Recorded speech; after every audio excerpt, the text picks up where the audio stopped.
Chers amis, bonjour et bienvenue dans cette nouvelle vidéo dans laquelle on va parler de la journée ici en Chine, comment ça se passe à un retour en Chine. Je vais vous décrire une journée type et on va parler aussi d'une question qui me revient souvent et pourquoi c'est un peu compliqué pour moi de réaliser ça ici. Enfin quoi qu'il en soit, on attaque tout de suite après le petit café.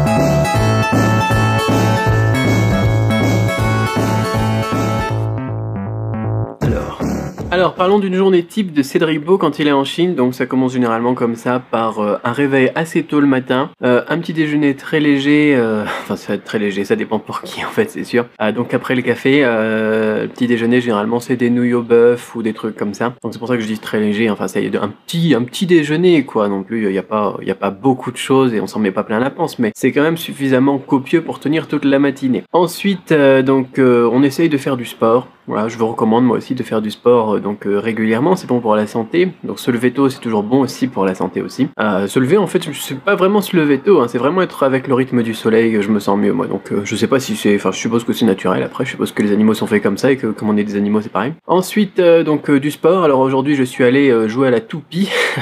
Donc c'est une amie médecin qui a proposé ça à mon beau-père il y a un moment. Il avait des problèmes donc de muscles, de dos, etc. Moi vous savez que j'ai été très malade.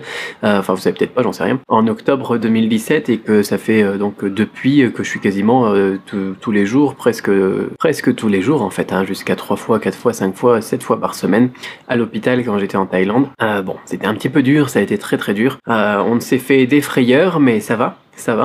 Par contre j'ai quelques séquelles au niveau musculaire le long de la colonne vertébrale, des trucs comme ça, et donc le docteur il avait conseillé à mon beau-père de faire cette espèce de toupie comme vous pouvez voir les images là, et après ça donc ça permet de faire en fait de muscler à la fois mais aussi d'étirer les épaules et tout ça, et après ça elle fait des massages. Donc elle est médecin, donc médecine chinoise depuis plusieurs générations, elle est originaire du nord-est de la Chine et elle connaît bien son truc parce que j'ai souffert quand elle m'a fait le massage, c'était terrible. Ensuite après on est bien parti pour la journée comme ça, on est bien quoi, on a bien mangé, on a fait un peu de sport, on s'est dépensé, on a fait tourner un petit peu le sang et tout ça quoi, c'est bien, ça fait du bien au cerveau aussi pour réfléchir, pour le business, hein, s'il y a des businessmen qui regardent cette vidéo aussi, sinon il y a mon autre chaîne. Et ensuite qu'est-ce qu'on fait? On se fait un petit repas mais pépère tranquille, quelque chose de simple, soit à la maison soit en extérieur, mais jamais quelque chose de très compliqué.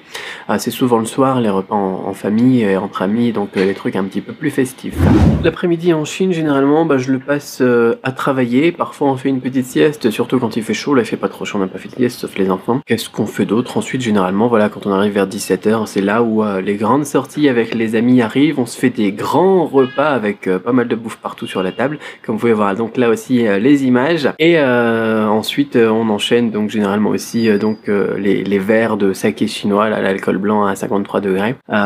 Puis voilà quoi, c'est très intéressant. Alors il y a un point voilà auquel je voulais évoquer aussi avec vous, parce que j'avais hésité à faire une vidéo pendant ce repas là, donc hier soir, et parce que les gens me disent bah tiens, est-ce que tu pourrais faire des vidéos quand tu parles avec les Chinois, etc., quand tu vas blablabla, et qu'on t'entende parler, qu'on entende les gens parler et tout ça. Mais c'est un problème ici en Chine parce que on a des dialectes. C'est-à-dire que moi ce matin, la dame de Shenyang, moi je connais un petit peu le dialecte du Nord, j'ai des amis à Shenyang, on parlait, mais moi je parlais en mandarin standard bien sûr, mais elle répondait en dialecte, donc je sais pas si c'est très pertinent pour vous, vous me dites ça dans les commentaires si ça vous intéresse, on pourrait peut-être en mettre, pourquoi pas des dialectes, hein. Et tous les amis ici, ils savent que je comprends le dialecte local aussi, donc ils se font pas l'effort de parler en mandarin standard. Je sais que pareil, là je parlais aussi avec quelqu'un sur WeChat, un abonné à la méthode Cramp, qui me disait voilà, moi ma femme elle est de Sichuan, ici tout le monde parle sichuanais, donc c'est à 800 km au nord de chez moi là. Et puis comme elle parle comme ça, ils utilisent tous le dialecte entre eux et puis ils font pas l'effort de parler mandarin avec moi. Et donc je trouve que c'est un petit peu gênant pour vous de vous mettre du dialecte parce que ça va pas vous aider énormément, au contraire ça va vous faire fuir je suppose. Ah si, un autre truc qui se passe dans mes journées aussi, si vous me suiviez avant sur la chaîne, c'était les ouvertures de colis. Je reçois des colis tout le temps, j'en ai un paquet là-bas qui a été reçu parce que je vais ramener ensuite en Thaïlande. J'aime bien acheter les trucs sur internet, sur Tindong, JD.com, sur Tianmao, Tmall, je sais pas quoi, TMA TAOBAOL.com, sur Taobao en plus petite quantité parce qu'on n'est jamais sûr, c'est des particuliers, c'est un peu comme eBay quoi, donc on est moins sûr de la qualité. Et donc j'ouvre toujours des colis, là je viens de recevoir deux iPads justement que j'ai acheté ici parce qu'ils sont moins chers qu'en Thaïlande, ils sont moins chers encore à Hong Kong si vous voulez l'information, parce qu'à chaque fois les gens me disent bah, c'est intéressant d'acheter en Chine. Moi j'achète en Chine en reconditionné parce qu'il y en a beaucoup, et donc ça me permet d'avoir des prix relativement intéressants. En Thaïlande il n'y a pas de reconditionné, sinon il faut aller à Hong Kong, et même à Hong Kong en neuf on sera un petit peu moins cher que le reconditionné en Chine. Donc voilà, si vous voulez acheter des produits Apple ou des produits tout simplement technologiques, des caméscopes ou des trucs comme ça peut être intéressant d'aller les acheter à Hong Kong. Ça peut même rentabiliser votre voyage, hein. C'est ce que je disais aussi avec des amis qui achetaient de l'immobilier en Thaïlande il y a quelques jours. Aller à Hong Kong pour acheter son MacBook quand on est en France, ça rentabilise directement le billet d'avion quoi. On a un voyage gratuit, pourquoi se priver, j'ai envie de dire. Tant que c'est voilà un MacBook Pro par exemple 15 pouces quoi, on gagne 800 €.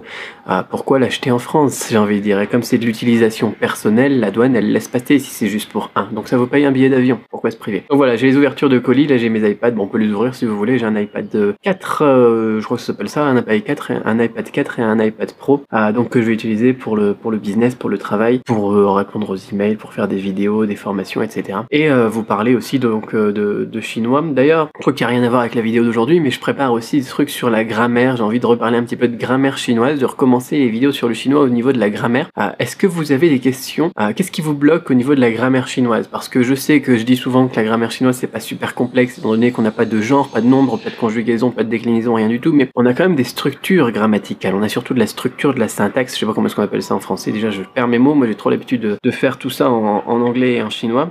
Structure, syntaxe, c'est ça hein, le terme grammatical français. Hein. Quoi qu'il en soit, voilà. Est-ce que vous avez quelque chose qui vous bloque au niveau de la grammaire? C'est l'occasion de poser donc vos questions et vos commentaires sur la grammaire chinoise dans les commentaires justement de cette vidéo YouTube. Comme ça, moi j'y répondrai dans les prochaines vidéos. Voilà. Je vais ouvrir mon colis.